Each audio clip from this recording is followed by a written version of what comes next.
Warning: Bitag Live Morning caters to mature audiences. Topics discussed are particularly on hot, timely, current issues purposely intended for Filipino viewers and listeners worldwide.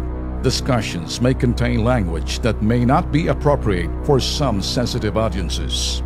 If you do not approve of the content listed above, please do not watch our videos. If you wish to continue, we strongly advise that you proceed with caution. Viewer maturity is advised. Ako ho'y naniniwala na kung minsan may mga batayan ho dapat ating mga sinasabi. Kritiko man, historian man kayo, nasa academe man kayo, academics ba?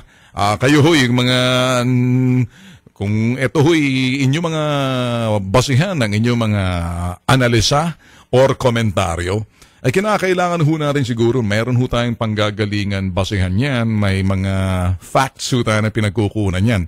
Pero kung yan ay katang-isip po, iba na. Itong bagay mga boss na parang ang sinasabi ho nila sa kasalukuyang drug war ng ating administrasyon, ito raw isang bagay na medyo parang madi-discourage o manlamig ho yung mga namumuhunan ho sa ating bansa. Alam niyo ba bakit? Kasi doon sa kanilang mga nakikita at nababasa, sino ba ang mga nagsusulat? Sino ba ang nasa media? O ngayon, ako ho kasi kung ako isang media man na ang aking sasabihin dito ay puro negatibo, hindi naman tayo para puro positibo na negatibo nakikita natin. Kasi mamaya marinig nyo rin ako magsalita na may kunting negatibo, pero ito'y positibo naman, constructive kung sabihin. Mga boss, yung iba kasi claim to be experts in everything, you know, knowing a lot of everything. Pero, in the real sense of the word, ala naman basihan ang kanilang mga nalalaman. Paano mo masasabi natatakot mga investors sa ating bansa at bumisita sa bansa natin dahil sa mga negatibong reports? Maaring totoo, maaring hindi. Ito raw ang dahilan, kumbaga, hindi na mahikayat yung mga investors, hindi na papasok kasi nakikita nilang patayan dito, patayan doon. Oops! Whoop! That is. Hindi naman siguro tama yun, mga boss. Baka, that's exactly how you say it and the way you look at it. Pero hindi naman totoo kasi dapat may basayan yan. Unang-una magsasabi niya yung mga nasa investment community, nasa business community, kung nga ba'y nakakasira ba itong drug war ng Pangulo natin, drug war ng administrasyon natin. Kasi kung yan, ay unang dapat magsalita yung mga nasa business communities. Pero kung ikay nasa media, kung ikay nagbibigay ng analysis, kung ikay nagsusulat lang ng iyong, sasabihin na ho natin, susulat lang ng iyong opinion, saan mo pinagkukuha yan? Baka hinugot mo lang sa tadyang ni Isabel sa ermita ng dekada 70.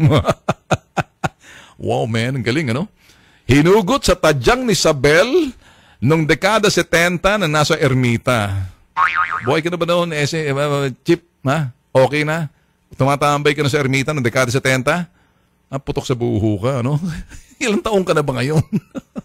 Kung tumambay ka sa dekada 70 at maraming Sabel, hindi pala Isabel.